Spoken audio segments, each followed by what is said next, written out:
Hari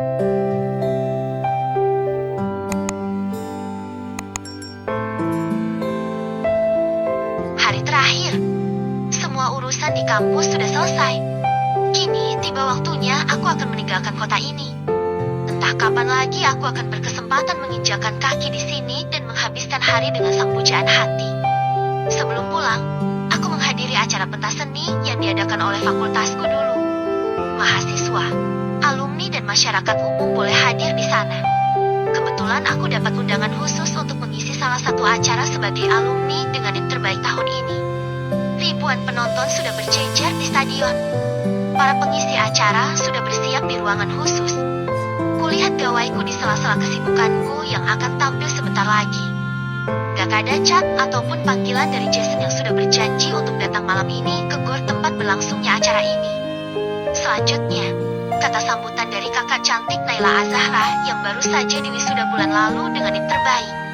Kepada Kak Naila, dipersilahkan, ucap MC yang merupakan juniorku. Aku berjalan ke arah pentas diikuti ribuan pasang mata. Enggak ada rasa grogi karena aku sudah terbiasa mengisi acara dengan ribuan penonton seperti ini. Hanya saja kali ini pikiranku terbagi karena Jason belum juga terlihat. Aku mulai cemas kalau terjadi hal buruk padanya. Seharusnya dia sudah sampai. Assalamualaikum warahmatullahi wabarakatuh, ucapku menyapa mereka. Jawaban salamku pun menggema dari mereka semua. Kurang semangat? Ya, ucapku menghangatkan suasana. Lalu kuulangi sekali lagi membacakan salam. Mereka pun menjawab dengan jumlah suara yang jauh lebih banyak dan lebih keras. Semangat! Ku dengar suara seorang yang dari tadi kupikirkan. Aku tersenyum ke arah datangnya suara. Terlihat Jason berdiri di pintu arah selatan atau di samping kanan dari tempatku berdiri. Selamat datang, temanku yang semoga saja menjadi teman hidupku. Ucapku tersipu. Hampir seluruh mata kini mengintainya. Terdengar juga sorak-sorai dan suara beberapa orang yang mengaminkan ucapanku. Amin, sahutnya juga sambil berjalan dan mencari tempat duduk yang kosong. Aku terharu, sekaligus prihatin dengan kisahku sendiri. Sekalinya bertemu dengan orang yang cocok, malah kita hanya seamin saja tetapi tidak seiman. Tersadar masih di atas pentas, aku melanjutkan memberikan sepatah kata untuk penyambutan acara ini. Aku mulai serius dan profesional. Tidak lama-lama, karena ini hanya sambutan. 15 menit saja berceloteh di atas pentas. Aku kembali mengakhiri dengan salam. Kemudian aku duduk di deretan penonton.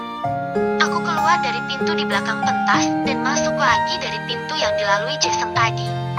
Orang-orang di sekitarnya kemudian meluangkan tempat di dekat Jason melihat kemunculanku seolah mengerti bahwa aku ingin duduk di samping orang yang tadinya kuumumkan sebagai teman dekatku. Kenapa terlambat? Aku langsung menyongsongnya dengan pertanyaan kekhawatiranku. Di gerbang macet banget, di parkiran juga lama.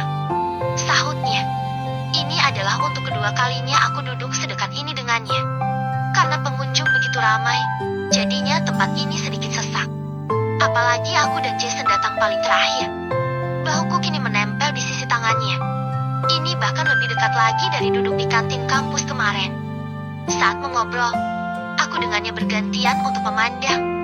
Karena jika aku dan dia saling bertatapan, maka jaraknya sangatlah dekat. Aku bisa mati berdiri jika itu terjadi. Segini saja sudah jantungan dibuatnya. Nanti Jeti pulang? Tanyanya. Jeti, lirihku. Terbayang sudah bagaimana sedihnya nanti berpisah dengannya. Ya Tuhan, sepertinya setan benar-benar sudah ada bersamaku. Ingin rasanya nikah aja dengan calon mualaf ini agar gak begitu berat menahan rindu. Namun tentu aku ingin dia mualaf dulu sebelum ijab kabul terjadi. Enggak bisa diundur dulu? Tanyanya lagi seolah sedang memikirkan hal yang sama denganku. Aku lalu melihat ke arahnya. Ternyata dia juga sedang melihat ke arahku. Aku benar-benar gak sanggup menatap bola mata itu. Aku menahan senyumku lalu membuang muka darinya. Kuarahkan pandangan ke depan yang sedang berlangsung acara penyambutan lainnya. Enggak, aku terlanjur bilang ke Umi kalau urusan kampusku sudah selesai. Jawabku kemudian. Nanti di rumah kita bisa ketemu lagi kan? Tanyanya lagi.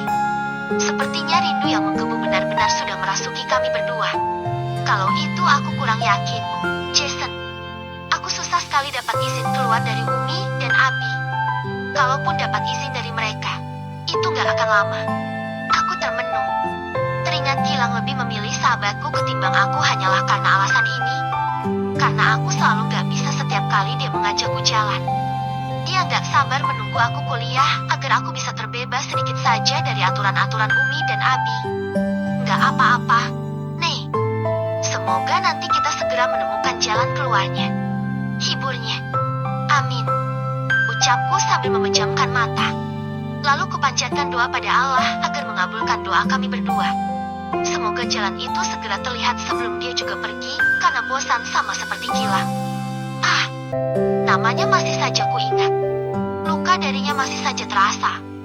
Jam 9 malam, acara sudah ditutup. Ketika acara dibubarkan, teman-temanku berkumpul di sekitarku sambil mengolok-olok kami. Banyak sekali di antara mereka yang menatap kagum ke arah Jason. Namun ternyata dia benar-benar cuek terhadap semua perempuan.